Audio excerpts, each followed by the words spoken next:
Good evening, this is Capital News at 9:30. My name is Khadija Zimbwe. First, the national news. Challenges facing lorry drivers at Namanga border between Tanzania and Kenya has been resolved after various leaders and government officials from both countries met and held discussions at the border and removed obstacles caused by restrictions imposed against the coronavirus pandemic. At the meeting, which involved ministers, regional commissioners, executive secretaries and experts from various sectors, the leaders agreed that lorry drivers will be tested in their countries and receive certificates that are recognized wherever they go for 14 days.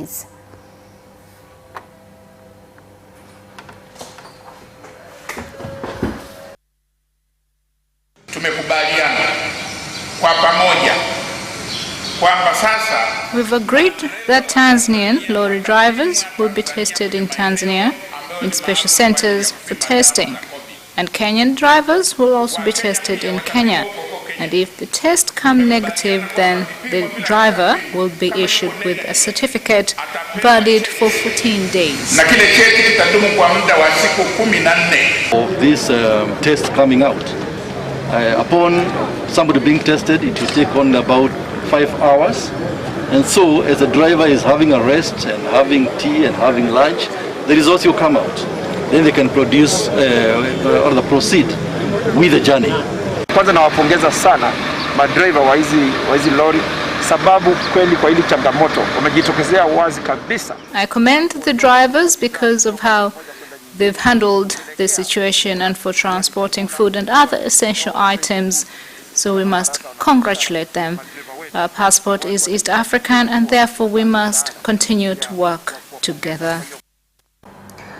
The Holili border between Tanzania and Kenya in Rombo district, Kilimanjaro region, has reopened, with drivers being allowed to cross after being tested for COVID-19.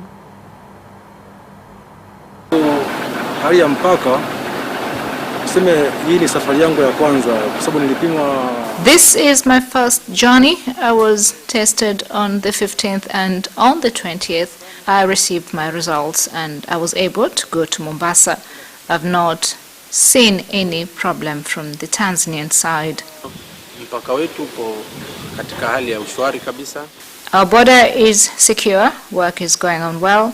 We commend our national leaders who have decided to sit and have a discussion regarding this matter. Mimi kama clearing agent wa Kenya. As a clearing agent in Kenya, I do my job in Kenya and hand over to the clearing agent in Tanzania.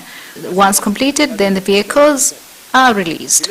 And if they are going to Kenya, then they must be tested in Kenya and wait for 2 days to get results. Any that test negative is allowed to go to Mombasa to get the cargo. The main challenge here is perishables get spoiled.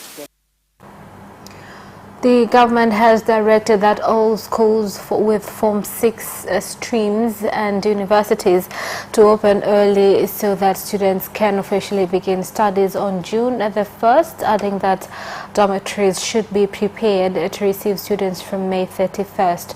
This was said by the Minister of Education, Science and Technology, Joyce Nalichako, in Dodoma, who also directed universities to set teaching schedules that will compensate for the time students spent at home and submit them to the National Council for Technical Education, NACTE, and Tanzania Commission for Universities, TCU. Watakuwepo shuleni wakiwa wanasoma na kufanya maandalizi ya mitihani hadi tarehe 28 mwezi wa 6. They will be in school studying but also revising for exams until the 28th of June. Form 6 exams will officially begin on 29th June 2020 to 16th July 2020. The Form 6 exams will go hand in hand with teachers' exams. I'm therefore instructing the Examination Council to distribute immediately exam timetables. Universities must prepare all relevant documentation for when students go back to school so that they're able to receive student loan. We would like to see that by May 28th, all universities have submitted all documentation to the Students' Loan Board so that by the 30th, or the first when students report back, then the board is able to release the money. Regarding the coronavirus, precaution must be taken to avoid new infections when students go back to school. The United States has announced an additional $2.4 million equivalent to 5.6 billion Tanzanian shillings through the United States Agency for International Development USAID in health assistance funds for the strengthening of laboratory capacity for the optimal diagnostic, risk communications, water and sanitation, the prevention and control of infections. The support complements the $1 million recently announced COVID-19 relief funds for a total of $3.4 million in new resources for Tanzania. Now, in addition, the U.S. government has directed existing $1.9 million to address COVID-19 for a total of $5.3 million equivalent to 12.2 billion Tanzanian shillings.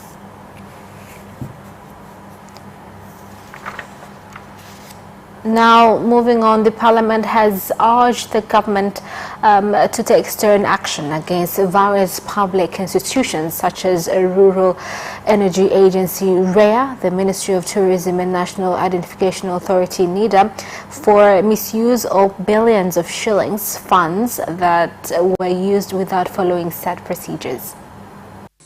Inayomilikiwa na mfuko wa taifa wa hifadhi ya jamii NCCF.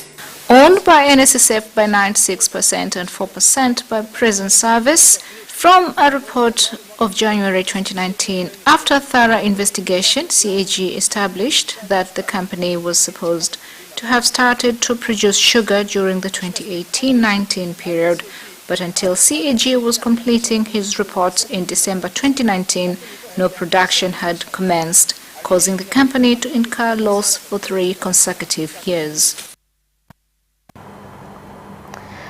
Now, residents of Mwanza and surrounding communities near lakes have been advised to engage in modern fishing with fish processing factory owners directed to ensure they adhere to international quality standards, especially now as Tanzania has been transporting fish fillet to foreign countries. The call was made by the Deputy Minister of Industry and Trade, Engineer Stella Manyanya, and the Deputy Minister of Works, Transport and Communications, Engineer Shasta Nditie, when witnessing the third phase of export of 19 tons of perch fillet from Mwanza International Airport on Ethiopian Airways to Belgium.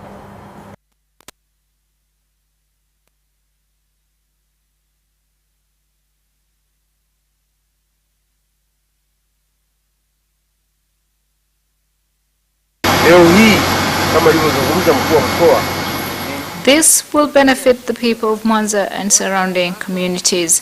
There is ready market and transport. I'm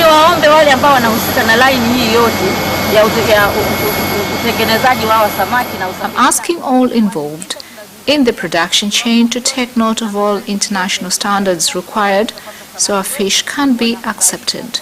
This venture has created a lot of opportunities.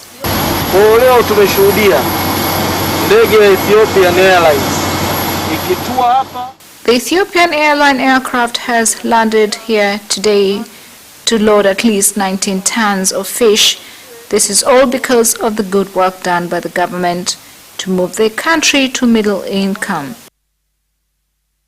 The Commissioner General of the Fire and Rescue Force, John Masunga, has promoted Constable Dennis Minja to corporal following a heroic act where he managed to rescue a 15-month-old child from a latrine pit at Mugwanza Primary School in Ngara District, Kagera Region. Askari wetu wa jeshi la zimamoto namba ZM 3847. One of our officers from the Fire and Rescue Department arrived at the scene and was able to confirm that the child was indeed inside the pit latrine because he was crying. In addition to this incident, we've been receiving a lot of cases of children falling into water wells and pit latrines. We would like to insist once again that everyone be extra cautious and cover pit latrines and wells. And Chama cha Mapinduzi CCM has officially announced that it has resumed party activities in all their offices nationwide, as well as urged all party members to follow health directives on prevention against the spread of the coronavirus. Hivyo baada ya kufuatilia kutathmini hali na mwelekeo wa ugonjwa huu. After careful assessment of this illness, all party activities are now allowed, but we must obey instructions given by experts. Na tunapoendelea kufanya shughuli za chama, tuendelee kuzingatia maelekezo ya wataalamu na tuzijulishe mamlaka za chama na mamlaka za kiserikali. And that is the end of national news. International news follows next.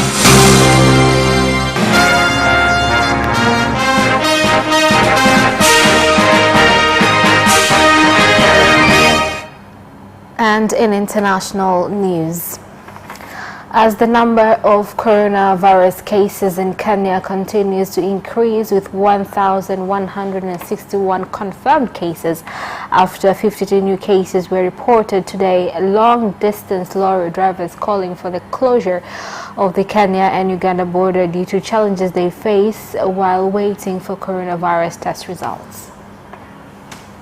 Regarding the COVID-19 situation, we have in the last 24 hours tested 2,567 samples, out of which some 52 people have tested positive for COVID-19. This now brings the total to 1,161 persons who now tested positive. The cumulative tests so far are at a high of 55,074.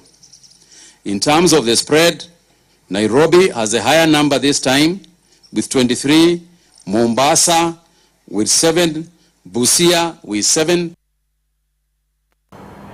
About 48,000 people have been affected by floods at Tana River County caused by ongoing rains in various parts of the Kenyan coast. This is the worst flood incident to have ever occurred in the country. We've been told to vacate immediately with nowhere to go. We are calling on the government to help us. Na mimea yetu imeenda, majumba imeenda, tunaomba tusaidiwe na mbegu. Our houses, plants and cattle are gone. We are calling on support to start our lives again. Wanyama wameenda. Kwa sababu ya mafuriko yanayoshuhudiwa katika maeneo mbalimbali humu. Due to the current situation of floods in the country, we are providing flood victims with essential needs. A youth from the Lucha youth movement was killed after being shot by police in Beni, Eastern Democratic Republic of Congo during a demonstration calling for peace in Beni. I am deeply sad and I still cannot believe that my relative has just left me. I am really affected. He was my true companion. People in Beni are living in fear due to lack of security. Rebels are killing people. That is why we were demonstrating, so that we could get solutions on these matters. But the police came and used weapons against the demonstrators. And that is the end of international news. Business news follows shortly after this break. We'll be right back.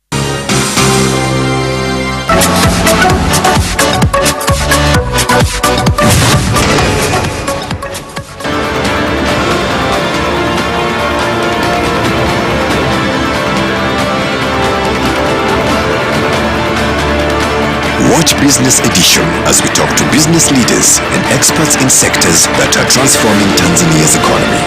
We believe that the driver is the customer. To change the mindset of traditional HR to digitalization.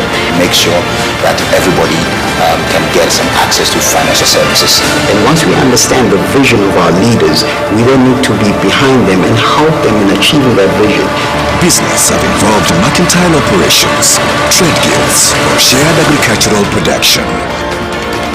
infrastructure, construction, financial sectors, tourism, and mining.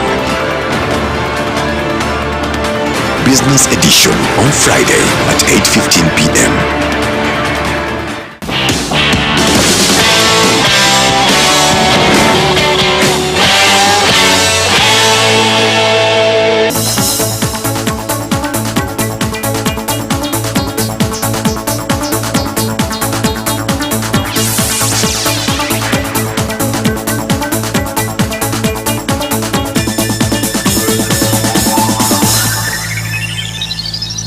Welcome back, and in business news tonight. KILIMANJARO Sugar Factory in Morogoro region has launched production season early with expectations of producing 130,000 tons of sugar. Speaking at the occasion, the chairman of the KILIMANJARO Sugar Board, Ambassador Ami Mpungwe, said that sugar production at the factory has increased from 30,000 to the current 130,000 tons due to big investments made worth more than 240 billion shillings. Malengo ya msimu huu ni kusaga takriban tani milioni 1. This season's target is to process over 1 million tons of sugarcane. Out of those tons, 600,000 tons will be collected from small-scale producers in KILIMANJARO. Moreover, we're expecting to produce over 100,000 tons of sugar in this season alone, and by the end of this month, we're expecting to have produced 2,000 tons of sugar. Ni matumaini yangu kwamba mtafanya kazi. I hope that you will work in high speed so that we could reduce sugar scarcity in the country. And I have been informed that you have about 600 workers at the factory. Again, I emphasize that we should also come up with a mechanism that will prioritize the people of Morogoro before sending all the sugar to Dar es Salaam. Kagera Region Commissioner Brigadier General Marco Gaguti has directed leaders of Kagera Cooperative Union KCU and Kagera District Cooperative Union KDCU to ensure they pay farmers within 24 hours for coffee purchase this buying season. Tunapoona mwaka huu tunapunguza siku za mkulima kusubiri malipo yake. We want to see this year if we will succeed in reducing the amount of time that farmers spend in getting their money after taking their harvest to AMCOS groups. We have agreed to pay farmers within 24 hours after sending their coffee to AMCOS groups. We don't want to see our farmers continue suffering. We've got about 15 scaling machines to ensure that our 144 AMCOS groups are going to use these machines. And the Ministry of Agriculture has set a target of planting 15 million oil palms in the country annually in order to achieve the goal of Tanzania being self-sufficient in production of edible oil and stop dependency on imports. We brought together our agriculture officers and experts from TARI to find a way forward in increasing production of palm seedlings. We urged them to do everything possible to increase productions 3 times to reach 15 million seedlings annually. And that is the end of business news. Sports news follows next. Away first time, good start from Bolt. Bolt leading a moment and going away. Shea trying to go with him, and he's going to be dragged through the second place, but he's going to win it by 2 meters. Away first time, good start from Bolt. Bolt leading a moment and going away. Shea trying to go with him, and he's going to be dragged through the second place, but he's going to win it by 2 meters.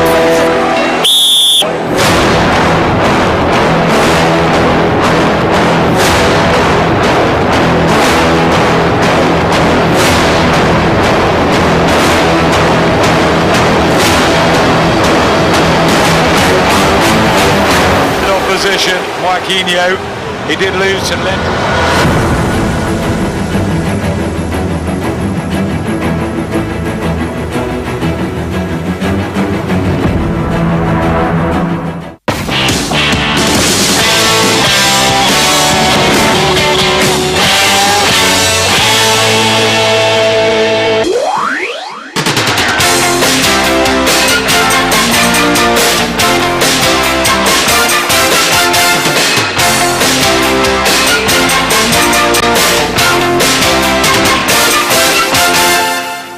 Welcome back, and in sports news.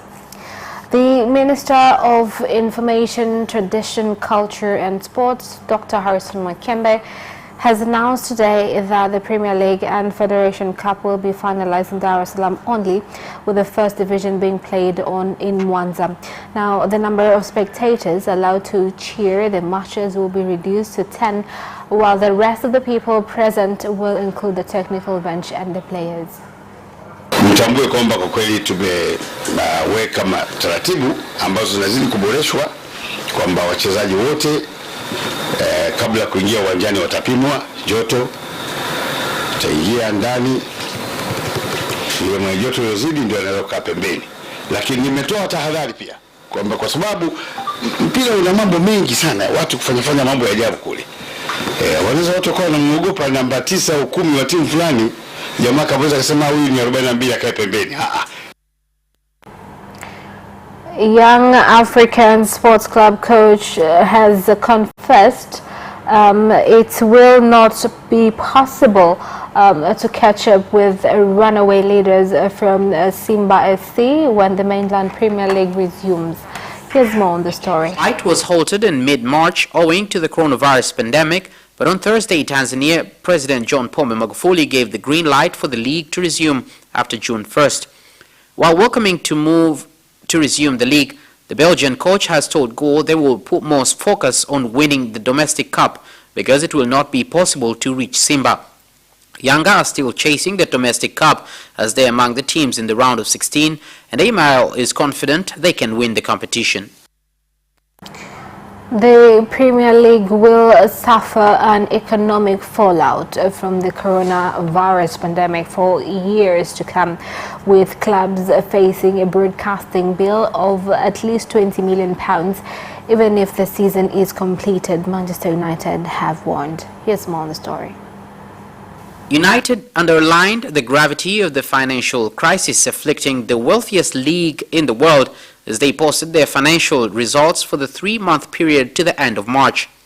The club recorded a pre-tax loss of £28.55 million between 1st of January and 31st of March, compared with £11.11 million pre-tax profit in the same period last year as a result of the pandemic and the adverse change in the exchange rate with the US dollar. The latest accounting period covers only 18 days of football's lockdown, but provides the first insights into the impact on the Premier League. Despite being one of the club's best positioned to withstand the crisis because of the commercial and sponsorship deals, United's third quarter revenue fell by £28.4 million to £123.7 million. This was down to the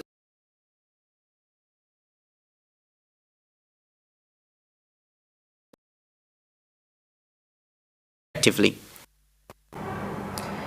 Liverpool chairman Tom Werner is hoping that the club will get to take in a title parade with their supporters to some stage, with the Reds waiting on the end to a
Mafanikio na changamoto ndio mada ambayo tumeweka mezani kwa siku hii ya leo. Kukuongozea malumbano hoja